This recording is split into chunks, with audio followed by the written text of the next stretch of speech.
ನಮಸ್ಕಾರ. Real star ಕಾರ್ಯಕ್ರಮಕ್ಕೆ ಸ್ವಾಗತ. ನಾನು ದಿವ್ಯಶ್ರೀ.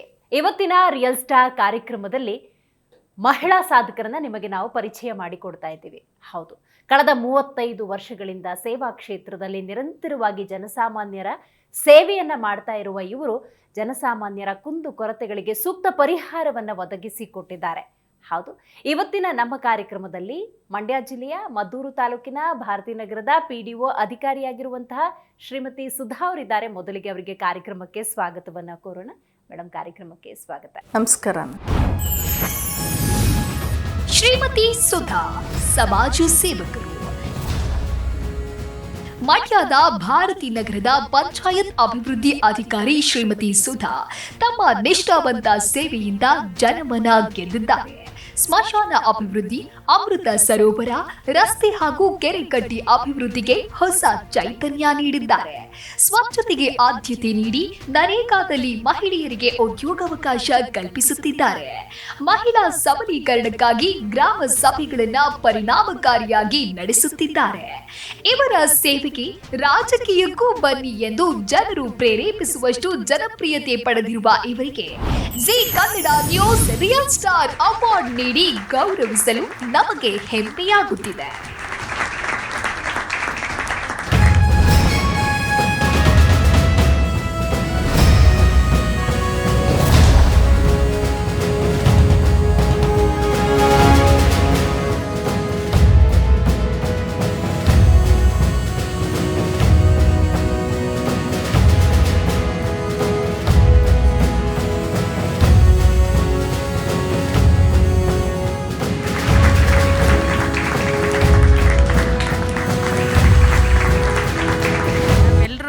ಗುರುತಿಸಿ ಒಂದು ಜಿ ಅವಾರ್ಡ್ಗೆ ನಾವು ಕರ್ತಂದಿರೋದು ನಿಜಕ್ಕೂ ನಮಗೆ ತುಂಬ ಸಂತೋಷ ಆಗ್ತಿದೆ ಮೇಡಮ್. ತುಂಬ ಖುಷಿ ಆಯಿತು. ಮತ್ತು ಇನ್ನು ಮುಂದೆ ನಾವು ಕೂಡ ವೃತ್ತಿ ಜೀವನದಲ್ಲಿ ಇನ್ನೂ ಹೆಚ್ಚು ಸೇವೆ ಮಾಡಲು ಇದೊಂಥರ ಸ್ಫೂರ್ತಿದಾಯಕವಾಗಿದೆ ಅಂತ ನಾನು ಹೇಳಕ್ಕೆ ಇಷ್ಟಪಡ್ತೀನಿ. Thank you so much Zee ಕನ್ನಡಕ್ಕೆ. ಕಳೆದ 35 ವರ್ಷಗಳಿಂದ ಸೇವಾ ಕ್ಷೇತ್ರದಲ್ಲಿ ನಿರಂತರವಾಗಿ ಜನಸಾಮಾನ್ಯರ ಸೇವೆಯನ್ನು ಮಾಡ್ತಾ ಇದ್ದೀರಿ. ಈ ಕ್ಷೇತ್ರವನ್ನು ಆಯ್ಕೆ ಮಾಡ್ಕೊಳ್ಳೋದು ಅಂದರೆ ಅಷ್ಟು ಸುಲಭದ ಮಾತಲ್ಲ. ಆದರೆ ನಿಮ್ಮ ಬದುಕಿನಲ್ಲಿ ಏನಾದರೂ ಒಂದು ಪ್ರೇರಣೆ ಅನ್ನೋದಿದ್ದೇ ಇರುತ್ತೆ. ಏನು ಅಂತ ಹೇಳ್ಬೋದಾ? ನನ್ನ ಬದುಕಿನಲ್ಲಿ ಮೇಡಮ್, ನಾನು ತುಂಬ ಒಳ್ಳೆ ಎಜುಕೇಷನ್ ಮಾಡಿ ನಾನು ಒಂದು ಸ್ಪೋರ್ಟ್ಸಲ್ಲಿ ನಾನು ಇದಾಗಬೇಕು ಅಂತ ತುಂಬ ಆಸೆ ಇದ್ದಂಥ ಹುಡುಗಿ ನಾನು. ಏಕೆಂದರೆ ನನ್ನ ಸ್ಪೋರ್ಟ್ಸಲ್ಲಿ ತುಂಬ ಆಸಕ್ತಿ ಇತ್ತು. ಆದರೆ ಅದಕ್ಕೆ ಆವಾಗ ನನ್ನ ತಂದೆ ತಾಯಿಗಳಿಗೆ ಎಜುಕೇಷನ್ ಇಲ್ಲ, ತುಂಬ ಮೂಢನಂಬಿಕೆಗಳು. ಆವಾಗ ಬೇಗ ಹೆಣ್ಮಕ್ಳನ್ನ ಮದುವೆ ಮಾಡಬೇಕು ಅನ್ನೋದೊಂದು ಅವರ ಆಸೆಯಾಗಿತ್ತು. ಹಾಗಾಗಿ ನನಗೆ ಬೇಗ ಮದುವೆ ಮಾಡಿದ್ರು.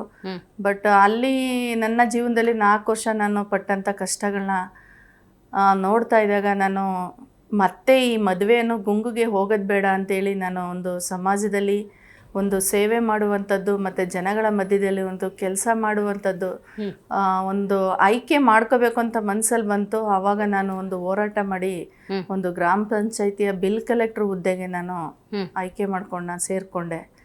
ಬಟ್ ಅಲ್ಲಿಂದ ನನ್ನ ವೃತ್ತಿ ಜೀವನ ಸ್ಟಾರ್ಟ್ ಆಗ್ತು. ಬಟ್ ಅಲ್ಲಿ 19 ವರ್ಷದ ಮೇಲೆ 6 ತಿಂಗಳಾಗಿತ್ತು. ತುಂಬ ಎಂಗೇಜ್ ಹುಡುಗಿ, ಇವಳನ್ನ ಹೆಂಗಪ್ಪ ನಾವು ಕೆಲ್ಸಕ್ಕೆ ತಗೊಳ್ಳೋದು ಅಂತ ನಮ್ಮ ಕಮಿಟಿನಲ್ಲೂ ಕೂಡ ತುಂಬ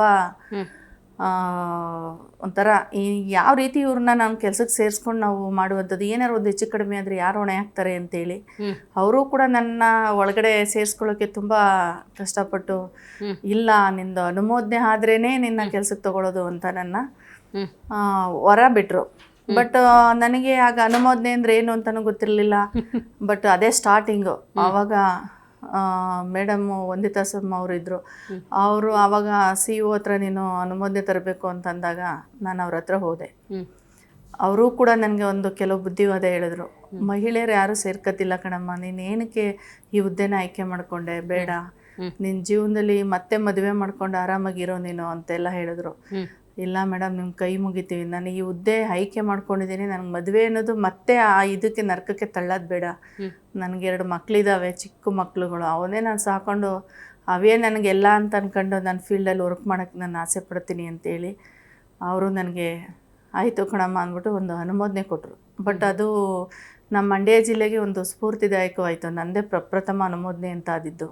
ಅದನ್ನು ನೋಡಿಕೊಂಡು ಎಲ್ಲರೂ ಕೂಡ ಅನುಮೋದನೆ ಮಾಡ್ಕೊಂಡ್ರು. ಬಟ್ ಮಹಿಳೆಯಾಗಿ ನಾನೇ ಫಸ್ಟು ಫೀಲ್ಡನ್ನು ಬಿಲ್ ಕಲೆಕ್ಟರ್ ಫೀಲ್ಡನ್ನು ಆಯ್ಕೆ ಮಾಡಿಕೊಂಡೆ. ಹಾಗಾದರೆ ಹೇಳಿ, ನಿಮ್ಮ ಬಾಲ್ಯ, ಬದುಕು, ವಿದ್ಯಾಭ್ಯಾಸ, ವೈವಾಹಿಕ ಜೀವನ ಇದ್ರ ಬಗ್ಗೆ ತಿಳಿಸ್ಬೋದಾ?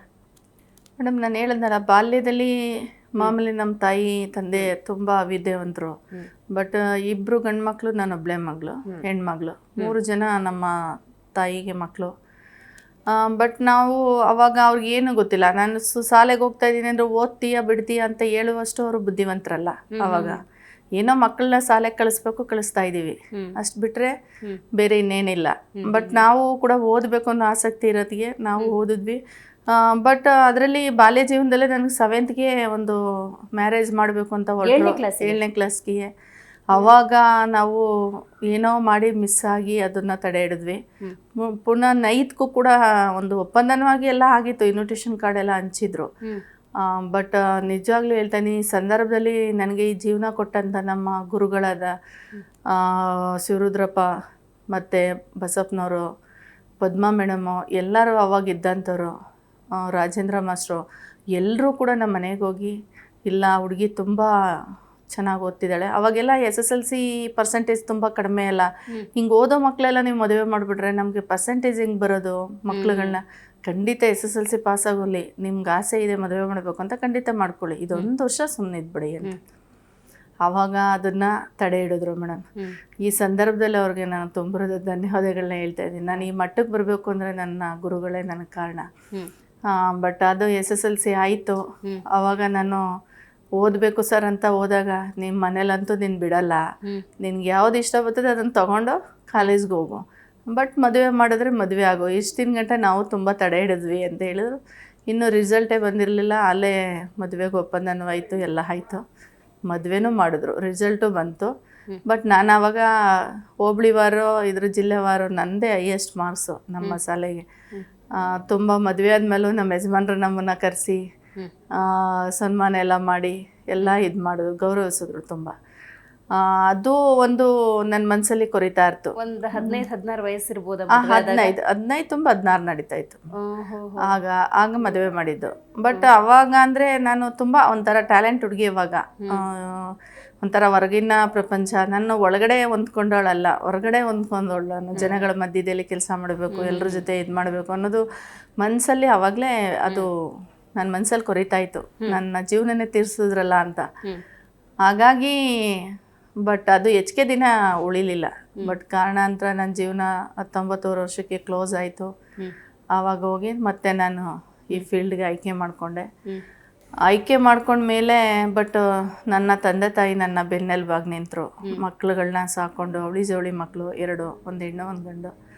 ಬಟ್ ಮಕ್ಕಳನ್ನ ಸಾಕಿ ತಾವೇ ನನ್ನ ತಾಯಿ ಮನೆಗೆ ಕರ್ಕೊಂಡೋಗಿ ಇರಿಸ್ಕೊಂಡು ಅಲ್ಲಿಂದನೇ ನಾನು ಇಲ್ಲಿ ಕೆಲ್ಸಕ್ಕೆ ಬರೋವೆ. ಬಟ್ ಅಲ್ಲಿ ದುರಂತ ನನಗೆ ಗಂಡನ ಮನೆಯಲ್ಲಿ ತುಂಬ ನೋವು ಕೊಟ್ಟರು. ಈ ಕೆಲಸನ ಬಿಟ್ಕೊಡ್ದೇನೆ ತಾನೇ ಹೋದ್ಲಲ್ಲ, ಫೀಲ್ಡಲ್ಲಿ ಗಂಡು ಮಕ್ಳ ಜೊತೆ ಓಡಾಡ್ತಾಳೆ, ಅವ್ರ ಜೊತೆ ಹೋಗ್ತಾಳೆ, ಇವ್ರ ಜೊತೆ ಹೋಗ್ತಾಳೆ, ಫೀಲ್ಡಲ್ಲಿ ವರ್ಕ್ ಮಾಡ್ತಾಳೆ, ನಮ್ಮ ಸೊಸೆದಿರು ಕಲ್ತ್ಕೊಬಿಡ್ತಾರೆ ಇವಳಂಗೆ ಅಂತೇಳಿ ನನಗೆ ಭಾಳ ತೊಂದರೆ ಕೊಟ್ಟರು. ಆವಾಗ ನನ್ನ ಕೊಲೆ ಮಾಡಬೇಕು ಅಂತಲೇ ಪ್ಲ್ಯಾನ್ ಎಲ್ಲ ಮಾಡಿ ನನ್ನ ಮೈದ ಬಂದು ನನಗೆ ಹೊಡೆದು ಎಲ್ಲ ಮಾಡಿದ್ರು. ಬಟ್ ಬೈ ಚಾನ್ಸ್ ನನಗೆ ಆಯುಸ್ಸಿತ್ತು ಅಂತ ಅನ್ಕೋತೀನಿ. ಇಲ್ಲೇ ಸೆಂಟ್ ಜಾನಲ್ಲಿ 1 ತಿಂಗಳು ಅಡ್ಮಿಂಟ್ ಆಗಿದೆ ನಾನು. ನನ್ನ 2 ಕೈಯೂ ಕೂಡ ಕಟ್ಟಾಗಿದ್ದಾವೆ, ಸರ್ಜರಿ ಆಗಿರೋದು. 10 ವರ್ಷ ಕರೆಕ್ಟಾಗಿ ನನ್ನ ಮಹಿಳೆ ನಾನು ಒಬ್ಬಳೇ ಇದ್ದಿರೋದ್ರಿಂದ ನನಗೆ ಬೇಗ ಪ್ರೊಮೋಟಿವ್ಸು ಆಯಿತು. ಗ್ರೇಡ್ 2 ಸೆಕ್ರೆಟ್ರಿ ಆದೆ. ಆವಾಗ ಎಲ್ಲ ಜನಗಳು ಬಂದು ನನಗೊಂದು ಬೀಳ್ಕೊಡುಗೆ ಸಮಾರಂಭ ಮಾಡಿಕೊಟ್ರು. ನಿಜಕ್ಕೂ ಅದು ನಾನು ಯಾವತ್ತೂ ಮರೆಯಲ್ಲ ಮೇಡಮ್. ಅಂಥ ಜನ ಸೇರಿ ಎಲ್ಲ ಕಮಿಟಿಯವರು, 3 ಕಮಿಟಿಯವರು ಕೂಡ ಸೇರಿ ನಾವು ಹೆಣ್ಮಗಳು ಅಂತ ನಾವು ಸೇರಿಸ್ಕೋದೇ ಇದ್ವಿ ಕೆಲಸಕ್ಕೆ. ಆದರೆ ನಮಗೆಲ್ಲ ಒಳ್ಳೆ ಹೆಸರು ತಂದು ಕೊಟ್ಲು ಅಂತೇಳಿ ಆವತ್ತಿನ ಅಧ್ಯಕ್ಷ ರಾಮಚಂದ್ರ ಅಂತೇಳಿ. ಬಟ್ ಆ ಯಪ್ಪನ ಇವಾಗಲೂ ಕೂಡ ನಾನು ನೆನ್ಕೊಳ್ಳೋಕೆ ಇಷ್ಟಪಡ್ತೀನಿ. ಇನ್ನೊಬ್ಬರು ಮಲ್ಲೇಶ್ ಅಂತ, ಇವರೆಲ್ಲ ನನಗೆ ತುಂಬ ಸಪೋರ್ಟ್ ಮಾಡಿ ಅವತ್ತು ತುಂಬ ಚೆನ್ನಾಗಿ ನನ್ನ ಇದು ಮಾಡಿಕೊಟ್ರು ಮೇಡಮ್. ಆ ಒಳ್ಳೆತನ ನೀನು ಯಾವತ್ತೂ ಕಾಪಾಡುತ್ತೆ ಕಣಪ್ಪ, ನೀನು ಶ್ರದ್ಧೆಯಿಂದ ಕೆಲಸ ಮಾಡಿದೀಯ ಅಂತ. ಎಲ್ಲ ಕೆಲಸನೂ ಮಾಡ್ಕೊಬಂದಿದ್ದೀನಿ. ಒಬ್ಬ ಮಹಿಳೆ ಆದರೂ ಕೂಡ ಅವರು ಅಲ್ಲೇ ಅನ್ನೋರು, ನನ್ನ 10 ವರ್ಷ ಅಲ್ಲಿ ಸೇವೆ ಮಾಡಿದಾಗಲೇ ಅನ್ನೋರು, ನೀನು ರಾಜಕೀಯಕ್ಕೆ ಫಿಟ್ ಆಗ್ತೀಯಾ ಅಂತ. ಅಲ್ಲಿ ಅಷ್ಟೇ ಒಂದು ಇದಾಯಿತು. ಬಟ್ ಗ್ರೇಡ್ 2 ಸೆಕ್ರೆಟ್ರಿ ಆದೆ. ಆಮೇಲೆ ಗ್ರೇಡ್ 1 ಆದೆ, ಆಮೇಲೆ ಪಿ ಡಿ ಹೋಗಿ ಪ್ರಮೋಟ್ ಆದೆ. ಖಂಡಿತ. ಬಟ್ ನಾನು ಓದೋದು ಪಂಚಾಯತಿಲೆಲ್ಲ ಒಳ್ಳೊಳ್ಳೆ ಅವಾರ್ಡ್ ತಗೊಂಡು ಒಳ್ಳೊಳ್ಳೆ ಹೆಸರು ತಗೊಂಡೆ ಮೇಡಮ್. ಅಷ್ಟು ನಾನು ಫೀಲ್ಡ್ ವರ್ಕಲ್ಲಿ ಕೆಲಸ ಮಾಡಿದೆ. ಒಂದ್ಸಲ ಅಧಿಕಾರ ಬಂತು ಅಂದಾಗ ಸಹಜವಾಗಿ ನಿಮ್ಮದೇ ಆದಂತಹ ಆಸೆ ಆಶೋತ್ತರಗಳಿರ್ತವೆ. ಈ ಭಾಗದಲ್ಲಿ ಅಂದ್ರೆ ಈಗ ಒಂದು ಭಾರತೀಯ ನಗರ ಅಂತ ತಗೊಂಡ್ರು ಕೂಡ ಈ ಬದಲಾವಣೆಯನ್ನ ತರಬೇಕು ಅಂತ ಹೇಳಿ ಹಂತ ಹಂತವಾಗಿ ನೋಡ್ತಾ ಹೋಗೋದಾದ್ರೆ ಒಬ್ಬ ಮಹಿಳೆಯಾಗಿ ಬಾಲ್ಯ ವಿವಾಹ ಅನ್ನುವಂತಹ ಸಮಸ್ಯೆಯಲ್ಲಿ ನೊಂದವ್ರು ನೀವು. ಮಹಿಳೆಯರಿಗೆ ಒಂದು ಸಬಲೀಕರಣ ಆಗಬೇಕು ಅನ್ನುವಂಥ ನಿಟ್ಟಿನಲ್ಲಿ ಏನಾದರೂ ಕಾರ್ಯಕ್ರಮಗಳನ್ನು ಮಾಡಿದ್ರೆ, ವಿಶೇಷವಾಗಿ ಬಾಲ್ಯ ವಿವಾಹ ಅಂತ ತಗೊಂಡ್ರೆ? ಹೌದೌದು. ನಾನೀಗ ಫಸ್ಟ್ ಅಪಾಯಿಂಟು ತಗ್ಗಳಿಗಾಯಿತು. ಅಲ್ಲಿಂದ ನಾನು ಮದ್ದೂರು ತಾಲೂಕು ಬಂದೆ. ಮದ್ದೂರು ತಾಲೂಕು ಬಂದಾಗ ಮೊದಲನೇ ನನಗೆ ಟಾಸ್ಕಲ್ಲಿ ತುಂಬ ಹಿಂದೆ ಇದ್ದಂಥವ್ರು ಎಲ್ಲ ಇದೆಲ್ಲ ಮಾಡಿದರು. ಅವ್ರದ್ದೆಲ್ಲ ಕೇಸು ವಗೇರೆ ಎಲ್ಲ ಮುಗಿಸಿ ಅಲ್ಲೂ ಕೂಡ ನಾನು ಭಾಳ ವರ್ಕ್ ಮಾಡಿದೆ. ಅಲ್ಲಿ ನಮಗೆ ಅದು ಸ್ಟಾರ್ಟಿಂಗ್ ವರ್ಕು. ಆವಾಗ ಆಗ್ತಾನೆ ಸ್ಟಾರ್ಟಿಂಗ್ ನರೇಗಾ ಬಂತು. ಆವಾಗ ನಾವು ಎಲ್ಲ ಮೋಟಿವೇಟ್ ಮಾಡುವಂಥದ್ದು ಎಲ್ಲ ಸ್ಟಾರ್ಟ್ ಮಾಡಿದ್ವಿ.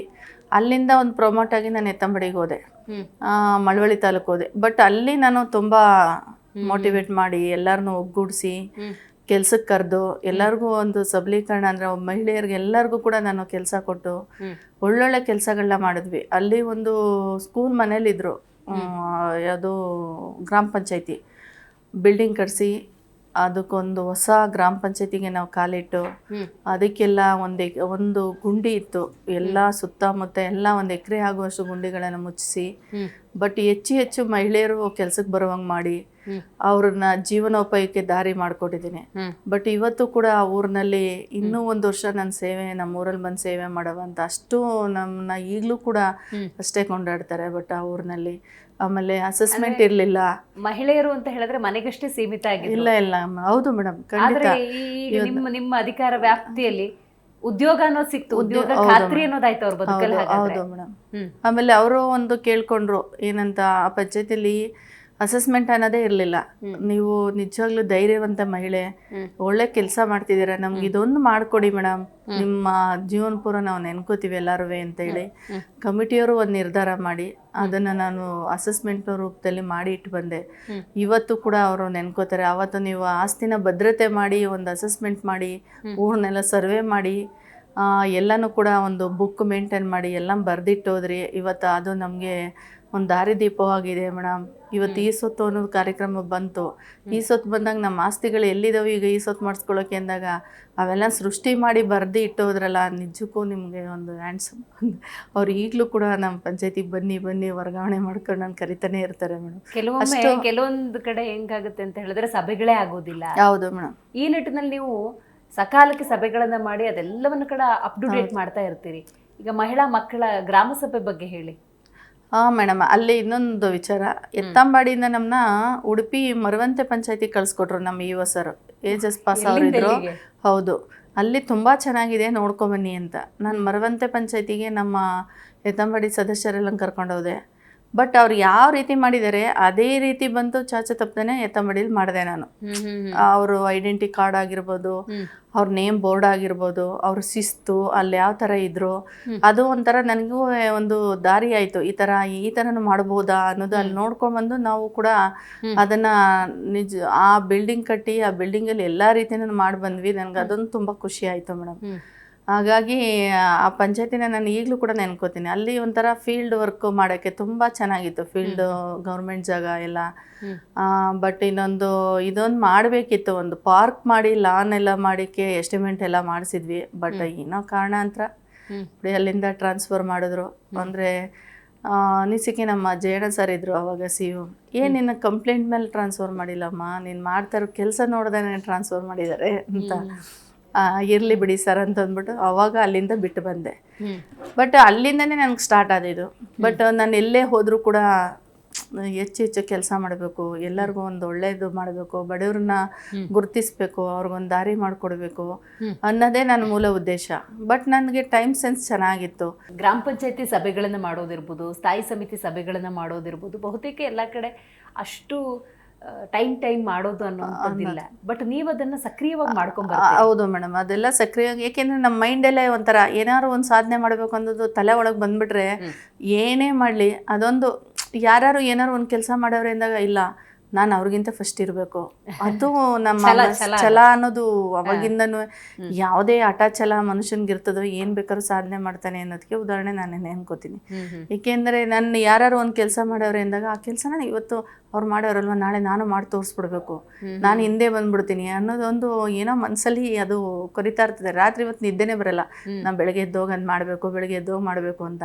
ಹಾಗಾಗಿ ನಾವು ಅವೆಲ್ಲನೂ ಅವಾರ್ಡ್ದು ಏನಾದ್ರು ಒಂದು ಸಾಧನೆ ಮಾಡಬೇಕು ಅಂದಾಗ ಕಾಲಕ್ಕೆ ತಕ್ಕಂತೆ ಮೀಟಿಂಗ್ ಮಾಡಬೇಕು, ಸ್ಥಾಯಿ ಸಮಿತಿಗಳನ್ನ ಮಾಡಬೇಕು, ಉಪ ಸಮಿತಿಗಳನ್ನ ಮಾಡಬೇಕು, ಮತ್ತು ಅದ್ರ ಮಧ್ಯದಲ್ಲಿ ಬರುವಂಥ ಗ್ರಾಮ ಸಭೆ, ವಾರ್ಡ್ ಸಭೆ, ಮಹಿಳಾ ಗ್ರಾಮ ಸಭೆ, ಮಕ್ಕಳು ಗ್ರಾಮ ಸಭೆ, ಪ್ರತಿಯೊಂದು ಕೂಡ ಹಂತವಾಗಿ ನಾವು ಮಾಡ್ಕೊಬರ್ಬೇಕು, ಕ್ರಿಯಾಶೀಲವಾಗಿ ಮಾಡ್ಕೊಬರ್ಬೇಕು. ಸುಮ್ಮನೆ ಎಲ್ಲೋ ಒಂದು ಕೂತಿದ್ದು ಒಂದು ಮಾಡ್ಕೊಂಡು ಬರೋದಂತಲ್ಲ.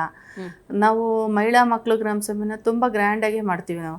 ಈಗ ನಾನು ಹೋಗೋಕೆ ಮೊದಲೇ ಅಂಗನವಾಡಿಗಳಿಗೆ ಯಾವುದೂ ಕೂಡ ಒಂದು ಪದಾರ್ಥನೂ ಕೂಡ ಕೊಟ್ಟಿರಲಿಲ್ಲ. ನಾವು ಪ್ರತಿ ವರ್ಷ ಮಹಿಳಾ ಮಕ್ಕಳು ಗ್ರಾಮ ಸಭೆ ಮಾಡಿದಾಗಲೂ ಎಲ್ಲ ಶಾಲೆಗಳಿಗೆ, ಅಂಗನವಾಡಿಗಳಿಗೆ, ಗ್ರಾಮ ಪಂಚಾಯತಿಂದ ಏನೆಲ್ಲ ಸೌಲಭ್ಯ ಕೊಡ್ಬೋದು ಎಲ್ಲ ರೀತಿ ಸೌಲಭ್ಯಗಳನ್ನು ಒದಗಿಸ್ಕೊಟ್ಟಿದ್ದೀವಿ. ಹಾಗಾಗಿ ಅಲ್ಲಿ ಬರುವಂಥ ಮಹಿಳೆಯರಿಗೂ ಕೂಡ ಹೆಚ್ಚು ನಮ್ಮ ಪಂಚಾಯತಿಲಿ ಈಗ ಉದ್ಯೋಗ ಖಾತ್ರಿ ಯೋಜನೆಯಲ್ಲಿ ಕನಿಷ್ಠ 700 ಜನ ಮೇಲೆ ಬರ್ತಾ ಇದ್ದಾರೆ ವರ್ಕ್ ಮಾಡೋಕ್ಕೆ. ಅದರಲ್ಲಿ 80% ಮಹಿಳೆಯರನ್ನೇ, ಅದರಲ್ಲಿ 20% ಮಾತ್ರ ಗಂಡಸರು ಬರೋದು, ಇನ್ನಿದ್ದರೆಲ್ಲ ಮಹಿಳೆಯರನ್ನೇ. ಅಷ್ಟು ಮೋಟಿವೇಟ್ ಮಾಡಿ ಎಲ್ಲರೂ ಮೇಟ್ಗಳ ಕೆಲಸ ತಗೊಂಡು ಇವತ್ತು ಎಲ್ಲರೂ ಫೀಲ್ಡಲ್ಲಿ ವರ್ಕ್ ಮಾಡ್ತಿದ್ದಾರೆ.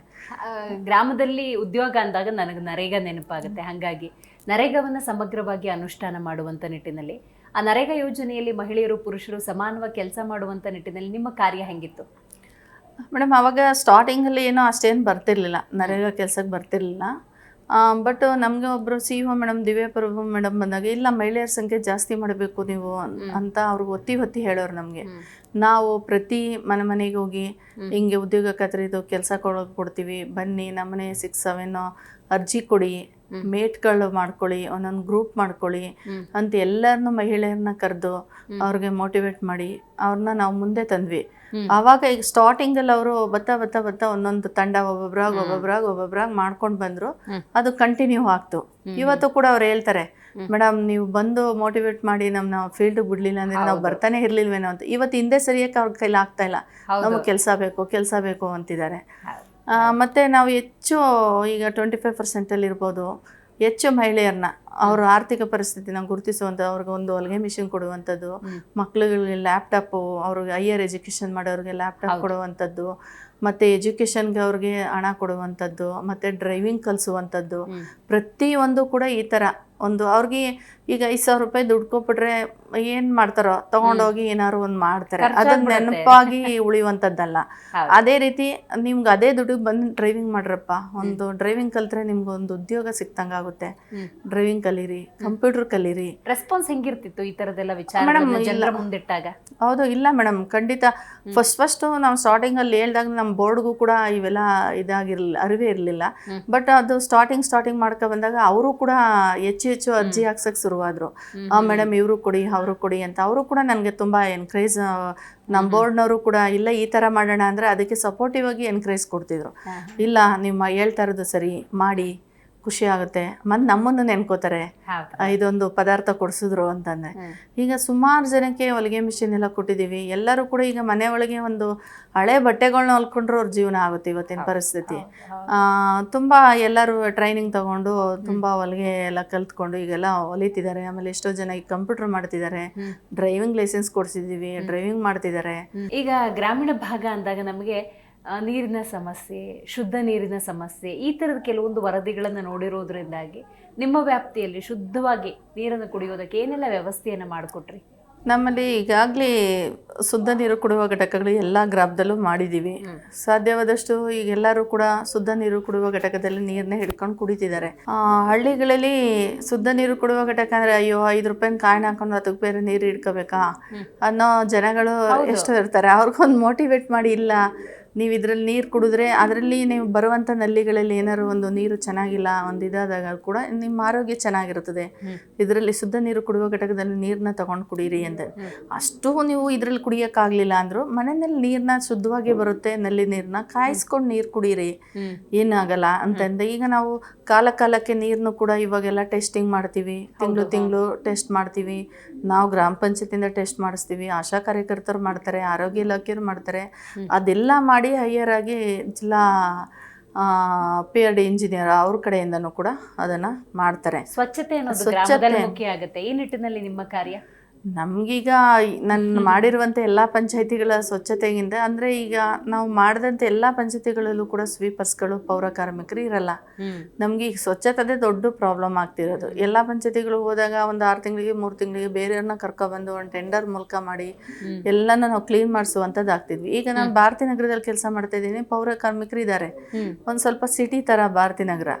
ಬಟ್ ಅಲ್ಲಿ ಚಾಲೆಂಜಿಂಗು ಸ್ವಚ್ಛತೆ, ದೊಡ್ಡ ಚಾಲೆಂಜ್ ಇನ್ನೇನಿಲ್ಲ. ಅಲ್ಲಿ ಸ್ವಚ್ಛತೆ ಒಂದು ಮಾಡಿಸ್ಬಿಟ್ರೆ ನೀರು ಸ್ವಚ್ಛತೆ ಒಂದು ಶುದ್ಧವಾದ ನೀರು ಕೊಟ್ಟು ಸ್ವಚ್ಛತೆ ಮಾಡಿಸಿದ್ರೆ ಅಲ್ಲಿ ಕೆಲಸನೇ ಮುಗೀತು ನಮ್ಮದು. ಆ ಥರ ಸ್ವಚ್ಛತೆದು. ಬಟ್ ನಾವು ಪ್ರತಿನಿತ್ಯ ಅಂಗಡಿಗಳ ಮುಂಗಟ್ಟೆಲ್ಲ ನಾವು ಕಸ ಒಡಿಸಿ ಗುಡಿಸ್ತಾರೆ, ಟ್ಯಾಕ್ಟರ್ ತುಂಬ್ತಾರೆ, ಪುನಃ ಮನೆ ಕಸನೂ ಕಲೆಕ್ಟ್ ಮಾಡ್ತಾಯಿದ್ದೀವಿ. ಹಸಿ ಕಸ, ಒಣ ಕಸ ಅದನ್ನೆಲ್ಲ ನಾವು ತೊಗೊಂಡೋಗಿ ನಮ್ಮ ಘನತ್ಯಾಜ್ಯ ಘಟಕದ ಹತ್ರ ಹಾಕ್ತಾಯಿದ್ದೀವಿ. ಅಲ್ಲಿ ಕೂಡ ನಾವು ಮೋಟಿವೇಟ್ ಮಾಡಿ ಶುಗರ್ ಫ್ಯಾಕ್ಟ್ರಿ ಕಡೆಯಿಂದ ಜಮೀನು ತೆಗೆಸ್ಕೊಂಡ್ವಿ. ಅಲ್ಲೂ 1 ಎಕರೆ ಜಮೀನು ತೊಗೊಂಡು ಈಗ ಎಲ್ಲ ಕಸನೂ ಕೂಡ ನಾವೆಲ್ಲ ಹಾಕ್ತಾಯಿದ್ದೀವಿ. ಬಟ್ ಕಸಿದು ಅಂತಂದರೆ ಬೆಳಿಗ್ಗೆ ನಾನು 6 ಗಂಟೆ 7 ಗಂಟೆಗೆ ಹೋಗಿ ಎಲ್ಲ ಕಸನ ವಿಂಗಡಿಸಿ ಈ ಥರ ಕೊಡಿ ಅಂತೇಳಿ, ಆಮೇಲೆ ಎಲ್ಲಂದ್ರಲ್ಲಿ ಕಸ ಬಿಸಾಡಬೇಡಿ ಅಂತೆಲ್ಲ ಹೇಳಿ ಅವ್ರಿಗೆಲ್ಲ ಮೋಟಿವೇಟ್ ಮಾಡುವಂಥದ್ದು. ಸ್ವಚ್ಛತೆ ಆಮೇಲೆ ಪ್ರತಿ ಸ್ವಚ್ಛತಾ ಶನಿವಾರ, ವಾರದಲ್ಲಿ ತಿಂಗಳಲ್ಲಿ 3 ಶನಿವಾರಗಳು ಸ್ವಚ್ಛತೆ ಶನಿವಾರ ಅಂತ ಮಾಡಿಕೊಂಡು ಅಲ್ಲಿ ಪ್ರಸಿದ್ಧವಾದ ಸ್ಥಳಗಳು, ಆಮೇಲೆ ಜನರು ಜಾಸ್ತಿ ಓಡಾಡುವಂಥ ಬೀದಿಗಳು, ಸ್ವಚ್ಛತೆನ ಆ ಬೀದಿಗೆ ಬಿಟ್ಟು ಎಲ್ಲ ಸ್ವಚ್ಛತೆನ ಮಾಡಿಸುವಂಥದ್ದು. ಅಮೃತ ಸರೋವರ ಮಾಡ್ತಿರಲ್ಲ, ಕೆರೆಕಟ್ಟೆಗಳ ಅಭಿವೃದ್ಧಿ, ಇದ್ರ ಬಗ್ಗೆ ತಿಳಿಸ್ಬೋದಾ? ನರೇಗಾದಲ್ಲಿ ನಾವು ಈಗ ಕೂಲಿ ಕಾರ್ಮಿಕರು ಬರ್ತಾವ್ರೆ ಅಂದರೆ ನಮಗೆ ಕೆರೆ ಕಟ್ಟೆಗೆ ನಾವು ಬಿಡೋದು ಜಾಸ್ತಿ. ಅಷ್ಟು ಕೆಲಸಗಳು ಹೊರಗಡೆ ಫೀಲ್ಡಲ್ಲಿ ನಾವು ಕೆಲಸಗಳಿಲ್ಲ. ಹಾಗಾಗಿ ಈಗ ಮಣಿಗೆರೆ ಕೆರೆಯಲ್ಲಿ ಎಲ್ಲ ಹೂಳು ತೆಗಿತಿದ್ರು, ಕೆರೆ ಮಾಡಿದ್ರು. ಪುನಃ ಅಲ್ಲೆಲ್ಲ ನೀರು ನಿಂತ್ಕೊಳ್ಳೋಕ್ಕೆ ಅಂಥ ಜನಗಳು ಬಟ್ಟೆ ಒಗೆಯೋಕ್ಕೆಲ್ಲ ಪಿಚ್ಚಿಂಗ್ ಮಾಡಿಕೊಟ್ಟಿದ್ದೀವಿ. ಸುತ್ತ ಮೆಟ್ಟಲ್ಗಳ ಮಾಡಿಕೊಟ್ಟಿದ್ದೀವಿ ಅವ್ರಿಗೆ ಅನುಕೂಲ ಆಗೋಂಗೆ ಜನಗಳಿಗೆ. ಮತ್ತು ಒಂದು ಅಮೃತ ಸರೋವರ ಥರ ಮಾಡಿದ್ದೀವಿ. ಅಲ್ಲಿ ಒಂದು KP ದೊಡ್ಡಿ ಗ್ರಾಮ ಇದೆ, ಅಲ್ಲಿ ಅಮೃತ ಸರೋವರ ಮಾಡಿದ್ದೀವಿ. ಅಲ್ಲಿ ಎಲ್ಲರೂ ಕೂಡ ಅಲ್ಲಿ ಹೋಗಿ ಒಂದು ಹಬ್ಬ ಮಾಡ್ತಾರೆ ಅವರು ತುಂಬ ಚೆನ್ನಾಗಿ. ಕಟ್ಟೆ ಹತ್ರ ಹೋಗಿ ಪೂಜೆ ಮಾಡುವಂಥದ್ದು. ಅದಕ್ಕೋಸ್ಕರ ಅವರು ಆ ಕಟ್ಟೆನ ಒಂದು ಸ್ವಲ್ಪ ಕ್ಲೀನ್ ಮಾಡಿಕೊಡಿ ಅಂದರು. ನಾವೇ ಒಂದು ಇದನ್ನು ಅಮೃತ ಸರೋವರ ಅಂತ ಬಂತಲ್ಲ, ಈ ಕಟ್ಟೆನ ಆ ಥರ ಮಾಡಿದ್ರೆ ಎಷ್ಟು ಚೆನ್ನಾಗಿರುತ್ತೆ ಅಂತೇಳಿ ಅಲ್ಲಿ ಅಮೃತ ಸರೋವರ ಮಾಡಿ ಅಲ್ಲಿ ಪ್ರತಿ ವರ್ಷವೂ ಕೂಡ ಈಗ ನಾವು ಸ್ವಾತಂತ್ರ್ಯ ದಿನಾಚರಣೆ ದಿನ ಅಲ್ಲೂ ಕೂಡ ಫ್ಲ್ಯಾಗ್ ಹಾರಿಸ್ತೀವಿ. ಅಲ್ಲೂ ಕೂಡ ಬೋರ್ಡ್ಗಳೆಲ್ಲ ಹಾಕ್ಸಿದ್ದೀವಿ, ಸಿಲೆಕಲ್ಗಳನ್ನೆಲ್ಲ ಹಾಕ್ಸಿದ್ದೀವಿ. ಬಟ್ ತುಂಬ ಚೆನ್ನಾಗಿ ಅಮೃತ ಸರೋವರ ಬಂದಿದೆ. ಅಲ್ಲಿ ಮಕ್ಕಳುಗಳು ಮಾಮೂಲಿ ಇವರು ಎಮ್ಮೆ ದನ ಏನೇ ಹೋದರೂ ಕೂಡ ನೀರು ಕುಡಿಯೋಕ್ಕೆ ಎಲ್ಲ ಅನುಕೂಲತೆ ಮಾಡಿಕೊಟ್ಟಿದ್ದೀವಿ. ಮೈ ತೊಳೆಯೋದು, ನೀರು ಕುಡಿಯೋದು ಎಲ್ಲ ಮಾಡಿಸ್ತಾರೆ. ಬಟ್ ಆ ಊರಿಗೆ ತುಂಬ ಅನುಕೂಲ ಆಗಿದೆ. ಅಲ್ಲಿ ತುಂಬ ಚೆನ್ನಾಗಿ ಒಂದು ಹಬ್ಬನೂ ಮಾಡ್ತಾರೆ. ಅವ್ರು ತುಂಬ ಖುಷಿ ಪಡ್ತಾರೆ. ಈ ಕಟ್ಟೆ ಮಾಡಿಕೊಟ್ಟದ್ದು ನಮಗೆ ತುಂಬ. ಇದೆಲ್ಲದರ ನಡುವೆ ಸ್ಮಶಾನದ ಅಭಿವೃದ್ಧಿ, ಅದನ್ನು ಕೂಡ ಸಮಗ್ರವಾಗಿ ಮಾಡ್ಕೊಂಡು ಬರ್ತೀರಿ. ಹೌದು ಮೇಡಮ್. ಈಗ ನಮ್ಮಲ್ಲಿ ಈಗಲ್ಲಿ ಮೆಳ್ಳಳ್ಳಿಲೂ ಕೂಡ ಒಂದು ಸ್ಮಶಾನ ಇತ್ತು. ಅದಕ್ಕೊಂದು ಸ್ಮಶಾನ ಎಲ್ಲ ಬರ್ತಿ ಹೊಡೆದು ಅದೊಂದು ಅಭಿವೃದ್ಧಿ ಥರ ಮಾಡಿ ಅಲ್ಲಿ ಜನಗಳು ಕೂತ್ಕೊಳ್ಳೋಕ್ಕೆ ಬಿಸಿಲಿಂದ ಬರ್ತಾರೆ. ಅವರು ಬಾಡಿ ಸುಡೋವರೆಗೂ ಕೂಡ ಕೂತ್ಕೋಬೇಕು. ಅಲ್ಲಿ ಎಲ್ಲೂ ನೆರಳಿಲ್ಲ ಅಂದಾಗ ಕಷ್ಟ ಆಗುತ್ತೆ. ಅವ್ರಿಗೊಂದು ಶೆಡ್ ಥರ ಮಾಡಿ ಅಲ್ಲಿ ಕೂತ್ಕೊಳ್ಳುವಂಥ ವ್ಯವಸ್ಥೆನೂ ಕೂಡ ಮಾಡಿಕೊಟ್ಟಿದ್ದೀವಿ. ಇನ್ನೊಂದು ಸ್ಮಶಾನ ಕೂಡ ಅಭಿವೃದ್ಧಿ ಮಾಡ್ತಿದ್ದಾರೆ. ಇವಾಗ ಇನ್ನೂ ಕಂಪ್ಲೀಟ್ ಆಗಿಲ್ಲ, ಮಾಡ್ತಾ ಇದ್ದಾರೆ. ಇನ್ನೊಂದು ಸ್ಮಶಾನಕ್ಕೆ MLA ಅವರು ಕೂಡ ಅವ್ರ ಹತ್ರನೂ ಗ್ರ್ಯಾಂಟ್ ಹಾಕ್ಸ್ಕೊಂಡು ಅದು ಕೂಡ ಈಗ ಅಭಿವೃದ್ಧಿ ಮಾಡ್ತಾ ಇದ್ದೀವಿ. ಇಷ್ಟು ವರ್ಷಗಳ ಕಾಲ ನೀವು ಜನಪರವಾಗಿ ಜನರ ಸೇವೆಗಾಗಿ ನೀವು ಸೇವೆ ಸಲ್ಲಿಸ್ತಿದ್ದಾಗ ಹಲವರು ನಿಮ್ಮ ಹತ್ರ ಈ ಮಾತನ್ನು ಹೇಳಿರ್ಬೋದು, ಬನ್ನಿ ರಾಜಕೀಯಕ್ಕೆ, ನೀವಿಷ್ಟು ನಮ್ಮ ಜೊತೆ ಒಡನಾಟವನ್ನು ಇಟ್ಕೊಂಡಿದ್ದೀರಿ, ನಿಮ್ಮಂಥವ್ರು ಬರಬೇಕು, ಈ ಥರದ ಭಾವನೆಗಳನ್ನು ವ್ಯಕ್ತಪಡಿಸಿದಾಗ ನಿಮ್ಗೆ ಏನು ಅನಿಸುತ್ತೆ? ನಿಜ ಮೇಡಮ್, ಇದು ನನಗೆ ಅಲ್ಲಿ ಬಿಲ್ ಕಲೆಕ್ಟ್ರಾಗಿ ವರ್ಕ್ ಮಾಡ್ತಿದ್ದಾಗಲೇ ಹೇಳೋರು, ತಗ್ಗಳಿ ಕ್ಷೇತ್ರಕ್ಕೆ ನಿನ್ನ ಜಿಲ್ಲಾ ಪಂಚಾಯತಿಗೆ ನಿಲ್ಲಿಸಿದ್ರೆ ಮೇಡಮ್ ನೀವು ತುಂಬ ಚೆನ್ನಾಗಿ ಇದು ಮಾಡ್ತೀರಾ, ಏನು ಅಷ್ಟು ಜನಗಳಿಗೆ ಮೋಟಿವೇಟ್ ಮಾಡಿದ್ದೀರಾ, ಎಲ್ಲರೂ ಕೂಡ ನಿಮ್ಮ ಬಗ್ಗೆ ಮಾತಾಡೋದು ನೋಡಿದ್ರೆ ನೀವು ಎಲೆಕ್ಷನಲ್ಲಿ ಗೆದ್ದೇ ಗೆಲ್ತೀರಾ ಅಂತ.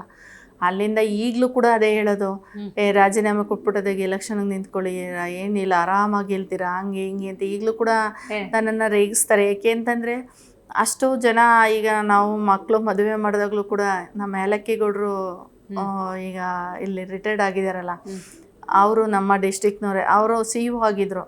ಮದುವೆಗೆ ಬಂದಾಗ ಅವರು ಕೂಡ ಅದೇ ಅಂದರೆ ನೆಕ್ಸ್ಟ್ ನೀನು ಎಲೆಕ್ಷನ್ಗೆ ಬಂದ್ಬಿಡಮ್ಮ, ನೀನು ಅಷ್ಟು ನಿನಗೆ ಆಸಕ್ತಿ ಇದೆ, ಬಟ್ ಅಷ್ಟು ಬೆಂಬಲ ಇದೆ, ಜನಗಳ ಬೆಂಬಲ ಅಂತೆಲ್ಲ ರೇಗ್ಸೋರು.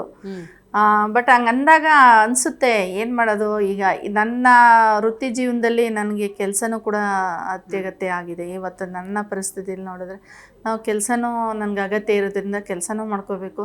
ಬಟ್ ಈ ರಾಜಕೀಯದವ್ರ ಮಧ್ಯೆ ನಾವು ಕೆಲಸ ಮಾಡಿರೋದ್ರಿಂದ ರಾಜಕೀಯಕ್ಕೂ ಒಳ್ಳೆ ಆಸಕ್ತಿ ಇದೆ. ನೋಡೋಣ ಮುಂದೊಂದಿನ. ಖಂಡಿತವಾಗ್ಲು. ಬಟ್ ಇಷ್ಟು ವರ್ಷಗಳ ಕಾಲ ಸೇವೆ ಸಲ್ಲಿಸಿದಾಗ ಎಷ್ಟೋ ಜನ ಬಂದ್ಬಿಟ್ಟು ನೀವು ಅವತ್ತೊಂದು ಹೊಲಿಗೆ ಅಂತ ಕೊಟ್ಟಿದ್ದಕ್ಕೆ ಇವತ್ತು ನನ್ನ ದುಡಿಮೆ ನಾನು ದುಡಿತಾ ಇದ್ದೀನಿ, ನೀವು ಅವತ್ತೊಂದು ಲ್ಯಾಪ್ಟಾಪ್ ಕೊಟ್ಟಿದ್ದಕ್ಕೆ ನನ್ನ ಮಗ ಇವತ್ತು ಓದ್ಕೊಂಡಿದ್ದಾನೆ, ಈ ಥರದ ಹಲವಾರು ಅಭಿಪ್ರಾಯಗಳು ನಿಮ್ಮ ಹತ್ರ ಅನಿಸಿಕೆಗಳನ್ನು ಹಂಚ್ಕೊಂಡಿರ್ತಾರೆ. ಅವಾಗ ನಿಮ್ಗೆ ಏನು ಅನಿಸುತ್ತೆ? ಅಯ್ಯೋ ಮೇಡಮ್, ನಿಜ ಈ ಕ್ವಶನ್ ಕೇಳಿದ್ರಲ್ಲ ನಂಗೆ ತುಂಬ ಖುಷಿ ಆಯಿತು. ಇವತ್ತು ನಾನು ದಾರಿಲಿ ಹೋಗ್ತಾ ಇದ್ರು ಅವರವರೇ ಮಾತಾಡಿಸ್ತಾರೆ, ಮೇಡಮ್ ನಮಸ್ತೆ ಮೇಡಮ್, ಮರೆತುಬಿಟ್ರ ಮೇಡಮ್ ನನ್ನ ಅಂತಾರೆ. ನೋಡಪ್ಪ ನಾನು ಫೀಲ್ಡ್ ಜಾಸ್ತಿ ಪಂಚಾಯತಿ ಫೀಲ್ಡ್ ಅಲ್ಲಿ ವರ್ಕ್ ಮಾಡೋದ್ರಿಂದ ಗೊತ್ತಾಗಿಲ್ಲ, ಮರ್ತಿರ್ಬೋದೇನೋ. ಏನು ಹೇಳಪ್ಪ ಮೇಡಮ್, ನನಗೊಂದು ಮನೆ ಕೊಟ್ರಿ ಗೊತ್ತಾ ಮೇಡಮ್ ನೀವು, ನಾನು ಮನೆ ಕಟ್ಕೊಂಡೆ. ನಿಜ ಮೇಡಮ್, ಅದಂತೂ ನಾನು ನೆನ್ಕೊಳ್ಳೋಕೆ ಇಷ್ಟಪಡ್ತೀನಿ. ಎಲ್ಲರೂ ಕೂಡ ಅಯ್ಯೋ ನಿನ್ನ ಕಾಲ್ಗುಣ ಹಂಗಿತ್ತು ಕಣವ, ನೋಡು ನನ್ನ ಮನೆ ನಿಂತೋಗಿತ್ತು, ನೀನು ಬಂದ ತಕ್ಷಣ ನಿನ್ನ ಕಾಲ್ಗುಣದಲ್ಲಿ ನಾನು ಮನೆ ಕಟ್ಕೊಂಡೆ. ಆಮೇಲೆ ಒಯ್ತಾ ಮೇಡಮ್ ನೀನು ಒಂದು ದನಿನ ಕೊಟ್ಟಿಗೆ ಮಾಡಿಕೊಟ್ರಲ್ಲ ಮೇಡಮ್, ನನಗೆ ಒಂದು ಈಸೊತ್ತು ಮಾಡಿಕೊಟ್ರಲ್ಲ ಮೇಡಮ್. ಜವಾಬ್ದಾರಿ ಜಾಸ್ತಿ ಆಗ್ತಿದೆ ಹಂತ. ಹೌದು ಮೇಡಮ್, ಅದನ್ನ ಕೇಳ್ತಾ ಕೇಳ್ತಾ ನಮಗೆ ನಿಜ ಇಂಥ ಮಾತುಗಳನ್ನ ಕೇಳಿದಾಗಲೇ ನಮ್ಗೊಂದು ಸ್ವಲ್ಪ ಹುಮ್ಮಸ್ಸು ಬರೋದು ಕೆಲಸದಲ್ಲಿ. ಇನ್ನೂ ಹೆಚ್ಚು ಮಾಡಬೇಕು, ಹೆಚ್ಚು ಜನಗಳ ಕೈಲಿ ನಾವು ಸರಿ ಅನ್ಸ್ಕೋಬೇಕು ಅನ್ನೋದು ಈ ಥರ ಒಂದು ಮೋಟಿವೇಟ್ ಮಾಡಿದಾಗಲೇ ನಮಗೂ ಆಸಕ್ತಿ ಜಾಸ್ತಿ ಆಗುತ್ತೆ. ಕುಟುಂಬದ ಸಹಕಾರ ಇಂಥದ್ದೆಲ್ಲ ಮಾಡಬೇಕಾದ್ರೆ ಅಂದ್ರೆ ನೀವು ಬೆಳಗ್ಗೆ 6 ಗಂಟೆ ಅಂದರೆ 6 ಗಂಟೆಗೆ ಓಡಬೇಕು, 8 ಗಂಟೆ ಅಂದರೆ 8 ಗಂಟೆಗೆ ಫೀಲ್ಡಲ್ಲಿ ಇರಬೇಕು, ಈ ಥರದ್ದೊಂದು ಜೀವನ ಆಗಿರೋದ್ರಿಂದಾಗಿ ಈಗ ಮಕ್ಕಳ ನಿರ್ವಹಣೆ ಇರ್ಬೋದು, ಅವ್ರ ಎಜುಕೇಷನ್ ಇರ್ಬೋದು, ಕುಟುಂಬದ ನಿರ್ವಹಣೆ ಇರ್ಬೋದು, ಅದನ್ನು ಬ್ಯಾಲೆನ್ಸ್ ಮಾಡೋದು ಅಷ್ಟು ಸುಲಭ ಅಲ್ಲ. ಹೆಂಗೆ ಸಹಕಾರ ಸಿಗ್ತಾ ಇತ್ತು ನಿಮಗೆ? ಮೇಡಮ್ ಇದಕ್ಕೆಲ್ಲ ನನ್ನ ಬೆನ್ನೆಲುಬು ನನ್ನ ತಾಯಿ ಮೇಡಮ್. ನನ್ನ ತಾಯಿಗೆ ನನ್ನ ಕೇಳ್ಕೊಡೋದು ಇಷ್ಟೇ, ಆ ದೇವರಲ್ಲಿ ನನ್ನ ಆಯಸ್ಸು ಕೂಡ ನಮ್ಮ ತಾಯಿ ಕೊಟ್ಬಿಡ್ಲಿ ಅಂತಂತ. ಏಕೆಂದರೆ ಈ ವಿಚಾರ ಎಲ್ಲರಿಗೂ ಗೊತ್ತು ಮೇಡಮ್, ನನ್ನ ಫ್ರೆಂಡ್ಸ್ಗೆಲ್ಲ ಅದೇ ಅನ್ನೋದು, ನಿಮ್ಮ ಅಮ್ಮನಿಂದ ನೀನು ಬದಿಕೊಂಡೇ ಹೋಗು, ನಿಮ್ಮ ಅಮ್ಮ ಇರೋದಕ್ಕೆ ನೀನು ಓಡಿ ಬರ್ತೀಯ ಅಂತ. ಹೌದು ಮೇಡಮ್, ನನ್ನ ಮಕ್ಕಳಿಂದ ಚಿಕ್ಕ ಮಗು ತಾವಿಂದ ಹಿಡಿದು ಇಲ್ಲಿವರೆಗೂ ಕೂಡ ನನ್ನ ಅಪ್ಪ ಅಮ್ಮ ನನ್ನನ್ನು ಅಷ್ಟು ಚೆನ್ನಾಗಿ ನೋಡ್ಕೊಂಡಿದ್ದಾರೆ ಮೇಡಮ್. ನಾನು ಇದೀನಿ, ಹೋಗಿ ನೀನು ಕೆಲಸ ಮಾಡೋಗಪ್ಪ, ನೀನು ನನ್ನ ಮಕ್ಕಳು ನೋಡ್ಕೋತೀನಿ ಅಂತ. ಆಮೇಲೆ ನಾನು ಎಷ್ಟೊತ್ತಿಗೆ ಬಂದರೂ ಕೂಡ ಮನೆ ಹತ್ರ ಇದ್ದು ಹೋದ ತಕ್ಷಣ ನನಗೆ ಅಡುಗೆ ಮಾಡಿ ನಮ್ಮಮ್ಮ ನನ್ನ ತಟ್ಟೆನೇ ನನ್ನ ಮುಂದೆ ತಂದು ಕೊಡ್ತಾರೆ ಮೇಡಮ್. ನಿಜಕ್ಕೂ ಅದರಲ್ಲಂತೂ ನಾನು ಪುಣ್ಯವಂತೆ. ನನ್ನ ಬೆನ್ನಿಂದೆ ನನ್ನ ಅಮ್ಮನೇ ಮೇಡಮ್, ನನಗೆಲ್ಲ ನನ್ನ ಅಮ್ಮನೇ. ಮುಂದಿನ ಗುರಿ ಏನು ಇಟ್ಕೊಂಡಿದ್ದೀರಿ ಮೇಡಮ್? ಮುಂದಿನ ಗುರಿ ಇನ್ನೊಂದು 5 ವರ್ಷ ಇದೆ ನನ್ನ ಸರ್ವೀಸು. ನನ್ನ ಸರ್ವೀಸ್ ಮುಗಿಸಿ ನಾನು ನನಗೆ ವ್ಯವಸಾಯ ಅಂದ್ರೂ ತುಂಬ ಇಷ್ಟ ಮೇಡಮ್. ಒಂದು ವ್ಯವಸಾಯ ಮಾಡಬೇಕು, ಮತ್ತೆ ಹಿಂಗೆ ಸಣ್ಣ ಪುಟ್ಟ ನಾನು ರಾಜಕೀಯದಲ್ಲಿ ಪಾಲ್ಗೊಳ್ಬೇಕು ಅನ್ನೋದೊಂದು ಆಸೆ ಇದೆ. ನಿಮ್ಮ 35 ವರ್ಷದ ಸರ್ವಿಸ್ ಇರ್ಬೋದು, ನಿಮ್ಮ ಜೀವನದಲ್ಲಿ ಇದೊಂದು ಕೆಲಸ ಮಾಡಬೇಕಾಗಿತ್ತು, ಅದಿನ್ನೂ ಕೂಡ ಇನ್ಕಂಪ್ಲೀಟ್, ಅದನ್ನು ಮಾಡಲೇಬೇಕು ಅನ್ನುವಂತಹ ಭಾವನೆ ಇದ್ದರೆ ಯಾವುದದು? ಹಲವಾರು ಯೋಜನೆಗಳು ಅವೆಲ್ಲವೂ ಕೂಡ ಸಾಕಾರಗೊಂಡಿರುತ್ತೆ. ಈಗ ಮಹಿಳೆಯರಿಗೇನೋ ಒಂದು ಮಾಡಿಕೊಡ್ಬೇಕು, ಮಕ್ಕಳಿಗೇನೋ ಮಾಡಿಕೊಡ್ಬೇಕು, ಅಲ್ಲೇನೋ ಪಾಪ ನಿರ್ಗತಿಕರಿದ್ದಾರೆ ಅವ್ರಿಗೊಂದು ಆಶ್ರಯ ಕೊಡಬೇಕು, ಈ ಥರದ ಹಲವಾರು ಯೋಚನೆಗಳು ಬಂದಿರ್ತವೆ. ಅದೆಲ್ಲವೂ ಕೂಡ ಕಂಪ್ಲೀಟ್ ಆಗಿರುತ್ತೆ. ಇದೊಂದು ನಾನು ಕಂಪ್ಲೀಟ್ ಮಾಡಬೇಕು. ಹೌದು ಮೇಡಮ್, ನನ್ನೊಂದು ಆಸೆ ಏನು ಅಂತಂದರೆ, ಒಂದು ಅಗಾಧವಾದ ಆಸೆ. ಒಬ್ಬ ಪ್ಲಾಸ್ಟಿಕ್ ನಿರ್ಮೂಲನೆ ಜಗದೀಶ್ ಸರ್ ಇದ್ದಾರೆ, ಅವರು ಪಾಪ ನನ್ನ ಬಗ್ಗೆ ಅಷ್ಟೇ ಒಂದು ಕಾಳಜಿ ಇಟ್ಕೊಂಡಿದ್ದಾರೆ. ಅವರು ನೀನು ಓದೋದು ತಾವು ಪ್ಲಾಸ್ಟಿಕ್ ನಿರ್ಮೂಲನೆ ಮಾಡಲೇಬೇಕು, ನಿನ್ನ ಜನಗಳಿಗೆ ರಕ್ಷಣೆ ಆಗಬೇಕು, ಅವ್ರ ಕಾಯಿಲೆಗಳಿಂದ ಮುಕ್ತಿಗೊಳಿಸ್ಬೇಕು ಅನ್ನೋದು ಅವರ ಮೋಟಿವೇಟಿಂದ ನಾನು ಭಾರತೀಯ ನಗರದಲ್ಲಿ ಕಷ್ಟಪಟ್ಟು ನಾವು ಪ್ಲಾಸ್ಟಿಕ್ನ ನಿರ್ಮೂಲನೆ ಮಾಡಿದ್ವಿ. ಎಷ್ಟು ಚೆಂದಾಗಿ ಬ್ಯಾಗ್ಗಳನ್ನ ತೊಗೊಂಡು ಅಷ್ಟು ಚೆನ್ನಾಗಿ ಮಾಡಿದ್ವಿ. ಬಟ್ ಮಧ್ಯೆ ಒಂದು ಕೊರೋನಾ ಮತ್ತೆ ಸ್ಟಾರ್ಟ್ ಆಯಿತು, ಆವಾಗ ಮತ್ತೆ ಅದು ಚಾಲ್ತಿಗೆ ಬಂತು. ಬಟ್ ಈಗಲೂ ಕೂಡ ಅದೊಂದು ನನಗೆ ಕೊರಗಿದೆ ಮೇಡಮ್, ಸತ್ಯವಾಗ್ಲೂ ಹೇಳ್ತಾ ಇದ್ದೀನಿ. ನಾನು ಮಾಡಿದ್ದು ಮತ್ತೆ ಅದು ಸಕ್ಸಸ್ ಆಗಲಿಲ್ವಲ್ಲ, ಮತ್ತೆ ಇದು ಬೀದಿಗೆ ಬಂತಲ್ಲ, ಏನಾರ ಮಾಡಿ ನನ್ನ ಕೆಲಸ ಮುಗಿಯೋಷ್ಟರಲ್ಲಿ ನಾನು ಎಲ್ಲರೂ ಒಂದು ಸಾಧನೆ, ಇದು ಪ್ಲಾಸ್ಟಿಕ್ ನಿರ್ಮೂಲನೆ ಕಡ್ಡಾಯವಾಗಿ ಮಾಡಬೇಕು ಅನ್ನೋದು ನನ್ನ ಮನಸ್ಸಲ್ಲಿ ಈಗಲೂ ಕೊರಗಿದೆ ಮೇಡಮ್. ಖಂಡಿತ. ಇವತ್ತಿನ ಕಾರ್ಯಕ್ರಮದಲ್ಲಿ ನೀವು ಭಾಗಿಯಾಗಿ ನಿಮ್ಮ ಬದುಕಿರ್ಬೋದು, ನೀವು ಮಾಡಿದಂಥ ಸಾಧನೆ ಇರ್ಬೋದು, ನೀವು ಅನುಭವಿಸಿದ ಕಷ್ಟ ಕಾರ್ಪಣ್ಯಗಳು ನಮ್ಮ ಜೊತೆ ಹಂಚಿಕೊಂಡಿದ್ದಕ್ಕಾಗಿ ಧನ್ಯವಾದಗಳು. Thank you madam, thank you so much. So ನೋಡಿದ್ರಲ್ಲ ವೀಕ್ಷಕರೇ, ಇವತ್ತಿನ ನಮ್ಮ ಕಾರ್ಯಕ್ರಮದಲ್ಲಿ PDO ಅಧಿಕಾರಿಯಾಗಿರುವಂಥ ಸುಧಾ ಅವರು ಭಾಗಿಯಾಗಿದ್ದರು. ಕಡು ಕಷ್ಟದ ಜೀವನ, ಕಷ್ಟವೇ ನನ್ನ ಬದುಕಲ್ಲಿರುತ್ತೇನೋ ಅಂತ ಅಂದ್ಕೊಂಡಿದ್ರು. ಆದರೆ ಭಗವಂತ ಇವರಿಗೆ ವಿಶೇಷವಾದಂತಹ ಆಶೀರ್ವಾದವನ್ನು ಮಾಡಿದ್ದಾನೆ. ಜೊತೆಗೆ ತಂದೆ ತಾಯಿಯ ಸಂಪೂರ್ಣ ಸಹಕಾರದಿಂದ ಇವತ್ತು ಸಮಾಜದಲ್ಲಿ ಅತ್ಯುನ್ನತ ಸ್ಥಾನವನ್ನು ಅಲಂಕರಿಸಿದ್ದಾರೆ. ಮಾತ್ರವಲ್ಲ, ಜನಸಾಮಾನ್ಯರ ಬದುಕಿಗೆ ಯಾವ ರೀತಿ ಅನುಕೂಲವನ್ನು ಮಾಡಿಕೊಡ್ಬೇಕು ಅನ್ನುವಂಥ ನಿಟ್ಟಿನಲ್ಲಿ ಒಬ್ಬ ಅಧಿಕಾರಿಯಾಗಿ ಜನಸಾಮಾನ್ಯರನ್ನು ತಲುಪಿದ್ದಾರೆ. ಇವತ್ತು ಎಷ್ಟೋ ಜನ ಇವರಿಂದ ಸೇವೆಯನ್ನು ಪಡ್ಕೊಂಡವರು ನಮ್ಮ ಮನೆ ಮಗಳು ಅನ್ನುವ ಮಟ್ಟಕ್ಕೆ ಅವರನ್ನು ಯೋಚನೆ ಮಾಡ್ತಾರೆ ಅಂದರೆ ಯೋಚನೆ ಮಾಡಿ ಎಷ್ಟರ ಮಟ್ಟಿಗೆ ಇವರು ಸೇವಾ ಕ್ಷೇತ್ರದಲ್ಲಿ ತಮ್ಮದೇ ಆದಂಥ ನಿಸ್ವಾರ್ಥ ಸೇವೆಯನ್ನು ಸಲ್ಲಿಸಿದ್ದಾರೆ ಅಂತ. ಮುಂದಿನ ದಿನಗಳಲ್ಲಿ ರಾಜಕೀಯವಾಗೂ ಕೂಡ ಸಕ್ರಿಯವಾಗಬೇಕು ಅನ್ನುವಂಥ ಇಚ್ಛೆ ಅವರಿಗಿದೆ. ವ್ಯವಸಾಯದಲ್ಲೂ ಕೂಡ ಅತ್ಯುನ್ನತವಾದಂಥ ಸಾಧನೆ ಮಾಡಬೇಕು ಅನ್ನುವಂಥ ಆಸೆ ಆಶೋತ್ತರಗಳಿದ್ದಾವೆ. ಅವೆಲ್ಲವೂ ಕೂಡ ಈಡೇರಲಿ ಅಂತ ಹೇಳ್ತಾ ಇವತ್ತಿನ ಕಾರ್ಯಕ್ರಮವನ್ನು ಮುಗಿಸೋಣ. ನೋಡ್ತಾ ಇರಿ ಜೀ ಕನ್ನಡ ನ್ಯೂಸ್, ಸತ್ಯವೇ ಸುದ್ದಿಯ ಜೀವಾಳ.